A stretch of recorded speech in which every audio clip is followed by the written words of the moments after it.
ټولو خویندو او ورونو ته سپیشل سلامونه وړاندې کوم. لکه څرنګه تاسو ته معلومات و چې په افغانستان کې سیلاب راغلی او د هغې دپاره ما یو غږ اوچت کړی چې راځئ هغې کسانو سره مرسته وکړو. خو الحمدلله د ما افغانانو خویندو او ورونو مرسته کړې ده. یوازې ما دا غږ نه و اوچت کړی چې په افغانستان کې و او که مسافر د ما افغان ورونه و او که خویندې وې د ټولو غږ اوچت کړی و او الحمدلله مرسته ډېره زیاته شوې وه او هغې کسانو سره مرسته وشوه.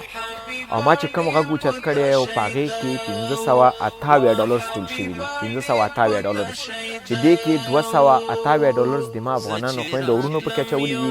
دلته تاسو دا کسان کتلی هم شئ چې چا اچولي دي.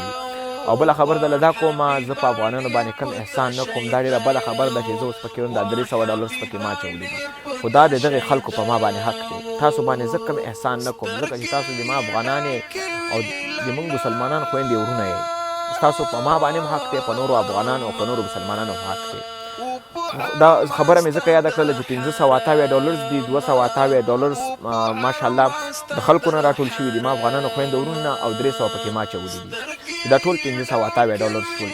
بله خبر دا کوم په دې کې تقریبا GST اخلي، دا ټیکس اخلي. $10 یې بېرته ټیکس کټ کړي دي، خو هغه هم پروا نه کوي. هغه به هم پکې انشاءالله زه واچوم د ځان نه. او بیا بعضې پکې پیسې چې لیږل کېږي هغې کې هم پیسې اخلي، هغه هم پروا نه کوي. هغه به هم زه پکې واچوم انشاءالله. دا $528 چې دي که نه د دې په ځای به $600 زه ولېږم افغانستان ته. او بله خبر ده له زه دا کوم چې دا پیسې دومره زیاتې نه دي او کسان چې و سیلاب ځپلي نو هغه ډېر زیات و. زموږ افغانان خویندې ورونه کورونه ډېر زیات دي. خو دا مرسته به اوس راوالو یوې غریبې کورنۍ ته به ورکړو. د هاروني صاحب بله ورځ یو پوسټ ما کتلی و چې یو مظلومې کورنۍ سره هغو مرسته کړې وه او ډېر زیاته اړتیا لري همدغې مرستې ته. ما وې زه به دا راوالم هماغو خلکو ته به یې ولېږم. څه شی خو به یې ورباندې وشي، د یوې میاشتې خوراک یا 2 میاشتو خوراک خو به ورباندې وشي. نو موږ زه چې دا کوم د دې دا ټول ثواب دی د ما سره د نړۍ ټولو مسلمانانو ته دا ثواب به زه وربخمه. آیندې دپاره به انشاءالله چې کله هم زه غږ اوچتوم دغسې به راځو، مرسته به ټولو. او دا تاسو ته په ډایرکټ ښکاري چې دا څومره مرسته شوې. ګورې دلته هر نومونه تاسو ته ښکاري. ما تاسو ته دا نومونه ښکاره کړل چې چا مرسته کړې ده.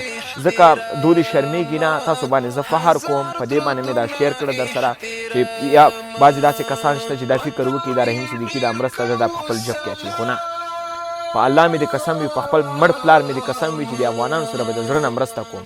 خو هغې کسانو ته چې څوک ضرورت لري انشاءالله افغانان ورونه خویندې به هم ورسره کوي او زه به هم ورسره کوم. غږ به اوچتو، تاسو به د ما غږ انشاءالله شیر کوئ او همیشه مې ملاتړ کوئ. الله مو راته همیشه په هر ډګر کې کامیاب لره. دا ټول ستاسو برکت ځکه چې تاسو ویډیو شیر کړه، خلک هم انوایټ کړل او تاسو مرسته وکړه. خوشحاله اوسئ راته ټول.